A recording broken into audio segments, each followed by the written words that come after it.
मेरे प्यारे दोस्तों, अगर आपने अभी तक मेरे चैनल को सब्सक्राइब नहीं किया तो प्लीज़ सब्सक्राइब कीजिए, लाइक कीजिए, शेयर कीजिए ताकि नई नई कहानियों का नोटिफिकेशन सबसे पहले आप तक पहुंचे।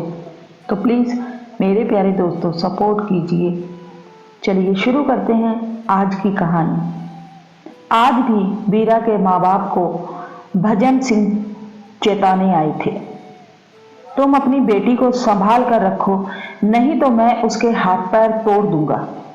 हर रोज बीरा किसी न किसी लड़के से झगड़ा कर लेती थी। गांव के लड़के बीरा को हमेशा छेड़ा करते थे। तुम लड़के जैसी लगती हो, लेकिन तुम्हारी आवाज लड़की जैसी है। एक पप्पी नहीं दोगी? कोई लड़का बीरा के गाल को पकड़ लेता तो कोई मौका मिलते ही उसकी छाती को भी। बीरा कभी बर्दाश्त नहीं करती और मारपीट पर उतारू हो जाती। स्कूल, गली मोहल्ले, खेत खलिहान, खेल के मैदान, बीरा को हर रोज इन समस्याओं से जूझना पड़ता था। धीरे धीरे पूरे गांव में यह प्रचार होने लगा कि बीरा किन्नर है। इसी बीच बीरा की मां की मौत हो गई। अब तो बीरा की परेशानियों को दुनिया में समझने वाला भी कोई नहीं रहा। बीरा की मां उसे एक लड़की की तरह जिंदगी जीने का सलीका सिखाने आई थी। खाना बनाना, बर्तन धोना, लड़की की तरह श्रृंगार करना, सब कुछ उसने अपनी मां से सीखा था। बीरा के पिता को लोग चिढ़ाने लगे, खुलेआम मजाक उड़ाने लगे। तेरी बेटी किन्नर है, इसने तो गांव की नाक कटवा दी है। आज तक इस गांव में कोई किन्नर पैदा नहीं हुआ है। बीरा के पिता का भी बर्ताव बदलने लगा। जैसे जैसे बीरा के कदम जवानी की तरफ बढ़ने लगे, गांव के लड़के उसकी तरफ खींचने लगे और मौका मिलते ही और ज्यादा छेड़ने लगे। बीरा इन हरकतों से तंग आ चुकी थी। एक दिन बीरा के पिता ने कहा, तुम घर से निकल जाओ, रोज रोज के झगड़ों से मैं तंग आ चुका हूं। बीरा भी अपने परिवार वालों का रुख देख कर घर से निकल गई और बिना मंजिल के एक ट्रेन पकड़ ली। उसे मालूम नहीं था कि कहां जाना है।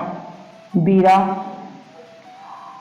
आसनसोल स्टेशन पहुंची, जहां किन्नरों की हेड से उसकी मुलाकात हुई। उसने खाना खिलाया, प्यार से बातें की और ट्रेन में ही गाने गाकर लोगों से पैसा वसूलने का हुनर सिखाया। बीरा अब पैसा तो कमाती थी, लेकिन उसका सुख नहीं भोगती थी, क्योंकि सारा पैसा किन्नर की हेड ले लेती। वह 4 महीने तक आसनसोल में रही। वह वहां की जिंदगी से भी तंग आ चुकी थी। एक दिन किसी को बिना बताए बीरा पटना चली आई। वहां उसकी रेशमा नामक समाज सेविका किन्नर से मुलाकात हुई। रेशमा ने बीरा के दर्द को समझने की कोशिश की। बीरा पढ़ना चाहती थी। रेशमा ने उसका बीए में दाखिला करा दिया। वह मन लगाकर पढ़ने लगी। अपना खर्च निकालने के लिए वह शादी ब्याह और पर्व त्योहारों के मौके पर ऑर्केस्ट्रा में नाच गाने का काम भी करने लगी। बीए करने के बाद बीरा ने कोचिंग की और बीएससी की तैयारी करने लगी। पहली बार में वह नाकाम हुई, पर दूसरी बार बीपीएससी पास कर गई। उसकी बहाली बीडीओ के पद पर हुई। उसकी खुशी का ठिकाना नहीं रहा।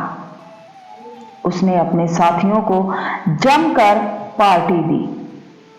बीरा के पिता को जब गांव वालों से मालूम हुआ तो उन्हें यकीन ही नहीं हो रहा था कि जिसे वे और गांव वाले हिकारत की नजर से देखते थे, वह बीरा पढ़ लिख कर अफसर बन जाएगी। गांव वालों द्वारा यह सूचना भी उन्हें चिढ़ाने जैसी ही लगी, पर उनके गांव का ही एक लड़का बीरा से मिलवाने के लिए उन्हें ब्लॉक दफ्तर ले गया। पिता को गलती का एहसास हुआ। बीरा ने अपने पिता से गांव का हालचाल पूछा और यह भी बोली, पिताजी, अब आपको गांव के लोग यह कहकर नीचा नहीं दिखाएंगे कि आपकी बेटी किन्नर है। बीरा ने यह भी पूछा कि गांव की मुख्य समस्या क्या है। पिता ने कहा, गांव में स्कूल नहीं है। बीरा ने अपने पैसों से गांव में स्कूल खुलवाने का वादा किया। 6 महीने के अंदर बीरा ने बच्चों को पढ़ाने के लिए अपने पैसे से गांव में स्कूल खुलवाया, जहां गांव के बच्चे मुफ्त में पढ़ने लगे। गांव वालों ने बीरा से माफी मांगते हुए उसे सम्मानित किया। सम्मान समारोह में लोगों ने यही कहा कि उनके गांव में आज तक कोई ऐसा लड़का या लड़की नहीं पैदा हुए जो हमारे गांव का नाम रोशन कर सके। बीरा ने इस गांव का मान सम्मान बढ़ाया है। उम्मीद करते हैं आज की कहानी आपको पसंद आई होगी। पसंद आई है तो प्लीज सपोर्ट कीजिए। खुश रहिए। मिलते हैं किसी नई कहानी के साथ। तब तक के लिए बाय।